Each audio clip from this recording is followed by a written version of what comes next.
Toota keenya akkam nagaa fayyaadha alhamdulillah. Kun viidiyoo sadaffaa waa'ee barnoota afaan oromoorraa qubee dachaa kan jedhudha. Sagantaan keenya irraan tana viidiyoolee lamaan dabran keessatti waa'ee qubee afaan oromoo xiqqaa fi guddaa akkasumas qubee afaan oromoo dubbifamaa fi dubbachiiftuu ilaallee jirra. Har'a immoo barnoota keenya kan guyyaa har'aatiin viidiyoo kana keessatti kan ilaallu qubee dachaa afaan oromoo kan jedhu ilaallaa jechuudha.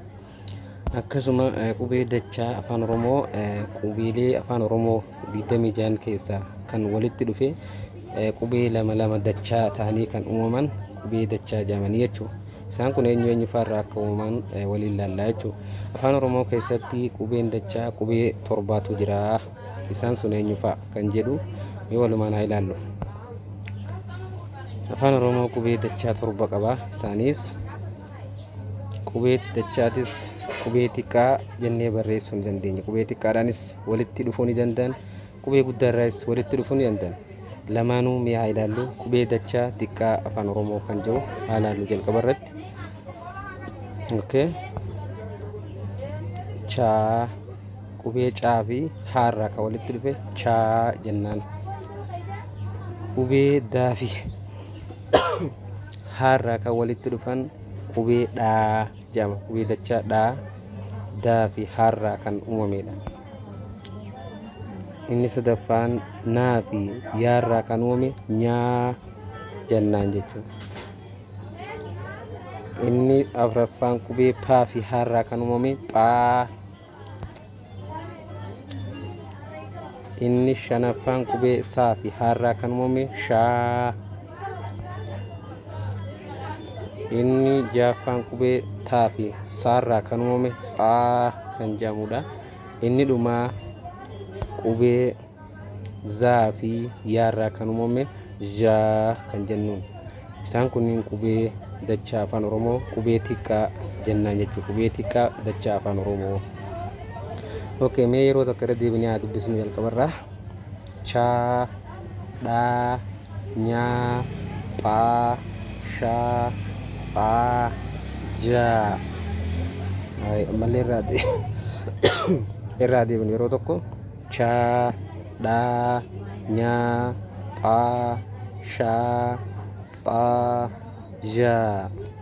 Ammallee yeroo tokko irraa deebinu chaa dhaa nyaa phaa shaa tsaa jaa.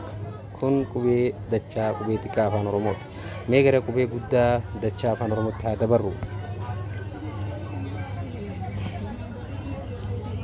Qubee dachaa guddaa afaan oromoo. Inni kunis garaagarummaan isaa qubee guddaa afaan oromoo ta'uudhaan alatti garaagarummaa biraa hin qabu qubee kanarraa. Mee walumaan haa ilaallu. Caa guddaa fi haa guddaarraa kan uumame chaa guddaa. Daa guddaa fi haa guddaarraa kan dhufe dhaa guddaa jennaan. Naa guddaa fi yaa guddaarraa kan dhufe nyaa guddaa. Phaa guddaa fi haa guddaarraa kan dhufe phaa guddaa. Saa fi saa guddaa fi haa guddaarraa kan dhufe shaa. Taa guddaa fi saarraa kan dhufe tsaa guddaa. Zaa guddaa fi yaa guddaarraa kan dhufe zhaa guddaa. Qubee dachaa afaan oromoo qubee guddaa kan jennu isaan kanneen jechuudha.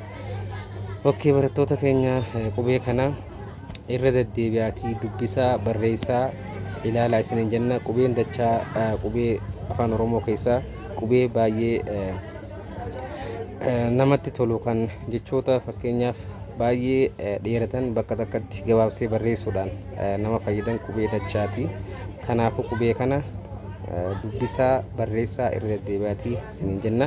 Yeroo tokko irra deebine chaa dhaa nyaa phaa shaa tsaa zhaa. Yeroo tokko ammas irra deebinu chaa dhaa nyaa phaa shaa tsaa zhaa. Barnoonni keenya kanarraan tana asuma irratti raawwata. Viidiyoo biraatiin hamma walitti deebinutti nagaan naa turaa. Viidiyoo kana hordofaa irra deebi'aa barreessaa dubbisaa isiniin jenna.